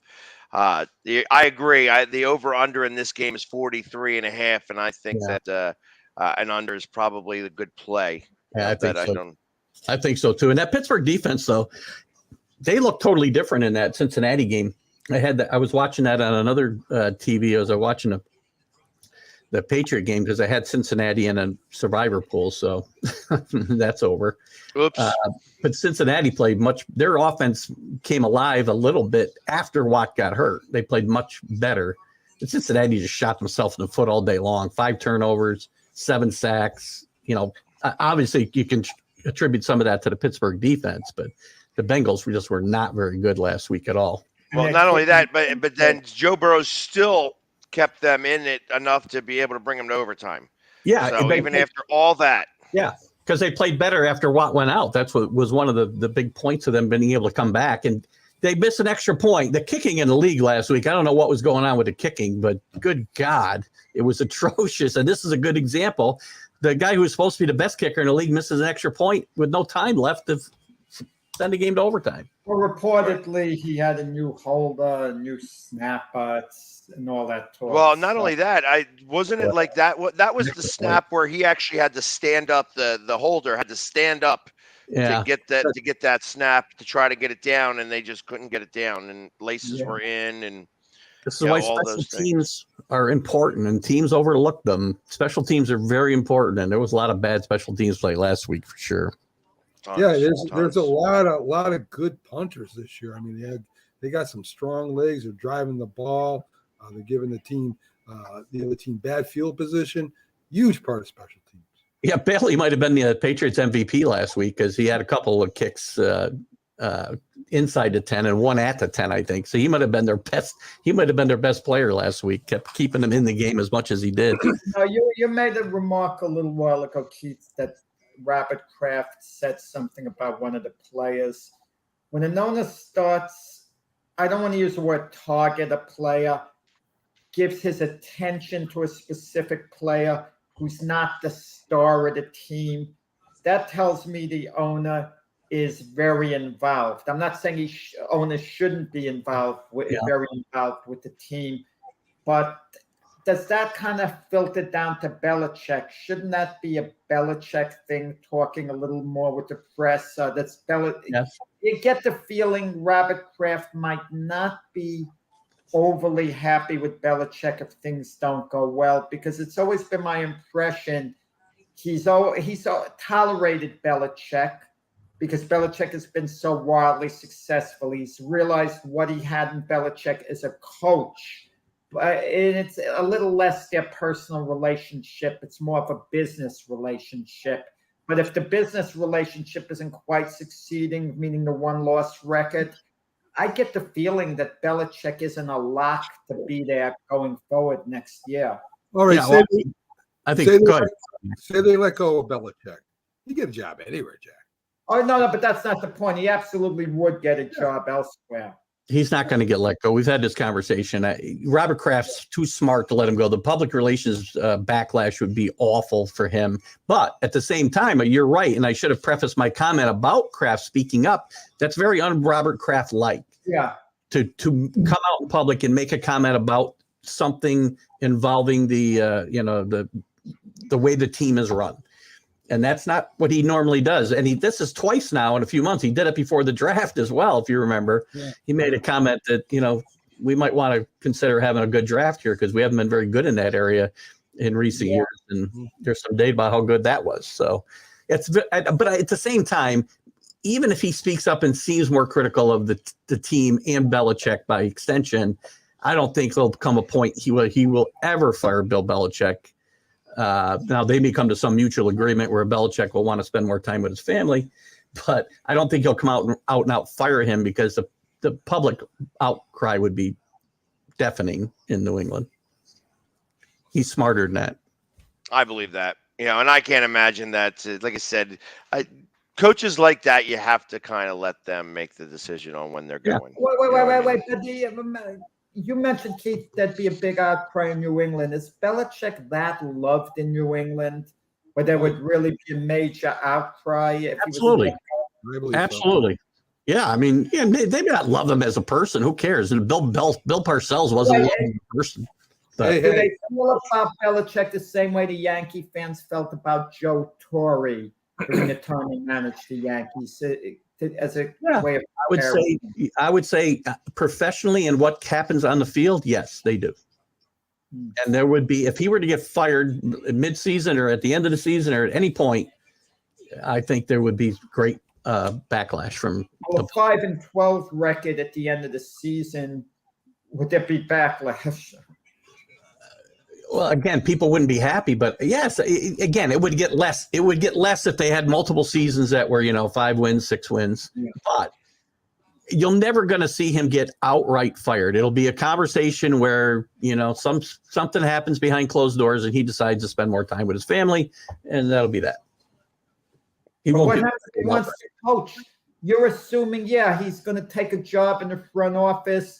They'll work it out, but Belichick might want to coach elsewhere. I don't think he'll ever coach elsewhere. He's 70 years old. He's not going. He's a lot. Some guys are coaching lifers. Look at one of Pax's favorite managers, Tony La Russa. He's 77, 78. Yeah, and should have retired 8 years ago. Right. Joe Biden, our president, is close to 80 years old. Let's not go there. Jesus, good guy, please. Yeah, I'm definitely going to leave that one just go right over my head. So, please. But, I don't know. I think that I agree that I think Belichick is going to probably go one more year. And I think that you start to see the writing on the wall. You know what I mean? It's just like he may try to do everything he can to win a Super Bowl without Tom. But until he's got the pieces in place, he doesn't have that ability. And the biggest piece that he needs is a quarterback. And I think you're going to learn this year that Mac Jones isn't the guy. Yes. And that's going to be the biggest question mark. If they have a really bad season this year, it may be difficult for him to want to come back. But if they have a top 10 pick, now all of a sudden you're going to get a good quarterback. Do you re-sign? Do you say, okay, I'm going to give this 3 more years and maybe I got the right quarterback this time? I don't know that he doesn't have the right quarterback now, but even in your scenario, I would say yes. But one caveat, and to go back to kind of the whole Kraft Belichick thing, one thing that could happen is he may not get fired, but they may say, we got to bring somebody in here to run the draft, run the front office. You can't do it all anymore, Bill. Bill Parcells. That's why Bill Parcells ran into problems with Robert Kraft when he was the owner. They had a scouting department, and Robert Kraft said the scouting department decides who we draft, not the head coach. And that got him, Bill Parcells, annoyed. That was a Terry Glenn pick. Terry Glenn, yeah. Terry Glenn. Bill Parcells was not a great evaluator of talent, by the way, because let's remember, he wanted to draft Rick Meyer over Drew Bledsoe, too. So let's not forget that. Oh my There's God! been others as well where Bill Parcells wasn't the greatest evaluator, right? No, once he Great had a coach. team, he was great at. Yeah, exactly. But Agreed. gosh. Yeah, and I don't remember who the GMs were for his teams. I just know that he was the one yelling on the sidelines, and he, like I said, they won their Super Bowls. He got his 2 Super Bowls and such like that, but he didn't really do much with all those other teams. George Young was the GM with the Giants when he was. The Giants when they were. George Young, Bill Parcells got into an argument with George Young. He wanted to draft a player, Darian O'Connor. George Young wanted the running back, Rodney Hampton. They took Rodney Hampton. Rodney Hampton actually turned out to be a little better player. Bill Parcells at Miami, they needed a quarterback, and Matt Ryan was available. They took at number 3, but they were going number 1, Miami. So they took Jake Long, a great offensive lineman. Yeah. And a good pick. But when you have a potential franchise quarterback there, you want to go with an offensive lineman. It didn't quite work out. He was wrong about Terry Glenn. When he was with the Jets, they had a chance to get Orlando Pace with the number 1 overall pick. Of course, he trades down for other picks, and the best he got out of that draft was a James Farrier. A decent player, but Orlando Pace is a Hall of Famer. So come on. His best move in a front office capacity was getting Curtis Martin away from the Patriots in free agency with a poison pill and a contract where the Patriots couldn't possibly match it. Yeah, which was a great move and a great move for the Jets overall. Curtis Martin was a great player. Yeah. Yeah. Yeah, and that's when they actually were going to AFC Championship games, were they not? The Jets, yeah, they got to 1 against Denver. Wasn't it? They went to 2. No, they got the one with Rex Ryan where they lost to the Colts. Yeah, that was later. They got to one with Parcells where they were beating Denver 9-0, and then the wheels fell off. I think they were up lost that game, and they got to one before that with Walt Michaels on the mud field. They lost that one, and then the one before that was, their Super Bowl with Joe Namath that they won. Yeah, a sad history when you think of it. Not only have they only been to 1 Super Bowl, which they won, but only 3 AFC Championship games on the non-Super Bowl year. I mean, that's pretty bad. That is bad. That was the Super Bowl that changed, the history of the game, right? Yeah. Where the NFL and got together with the. Well, you could good point. That's a great point, Mac. You could argue that the Jets Super Bowl win was maybe the biggest of all Super Bowl wins of all time. You could make that argument, but Mac, when the Jets won that Super Bowl, this will last a lifetime. I didn't think as a kid they really meant it. Okay. They did. They really meant it, I guess. It's had to last a lifetime. I've had to cling on to that Joe Namath. I know and that sounds a lot. That sounds a lot like Fred Shearer with the Flyers. He says, "Win today and walk together forever." Who? I didn't really think that he meant though. You're going to walk alone forever. You know what I mean? It's been 50-some years since the Flyers have been able to win another Stanley Cup. Philadelphia, the Flyers. Yeah, tell me about it. You know what I mean? It's I'm trying to stay in a good mood since I actually am doing this charity event tonight. So I haven't heard their name mentioned for quite a while. Tell me about it. Well, there's reason for that. We'll talk about hockey when hockey really begins. Even though Chris is saying, "Hey, am I going to go see the?" I'm not. So,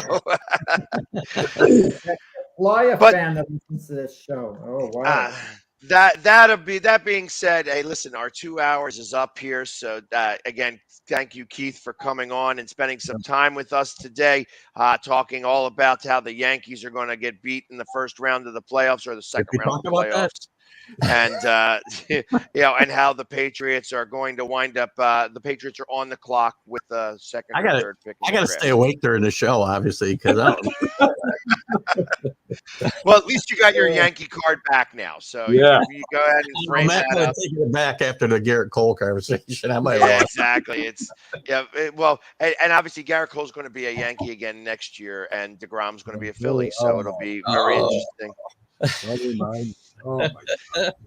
That all being said, check us out tomorrow when we have our debate show with Dr. Paul Seminger, another guy who's going to talk about how the Yankees are not going to do well in the playoffs, and and how the Phillies are going to be able to just really come on strong and maybe take it all the way.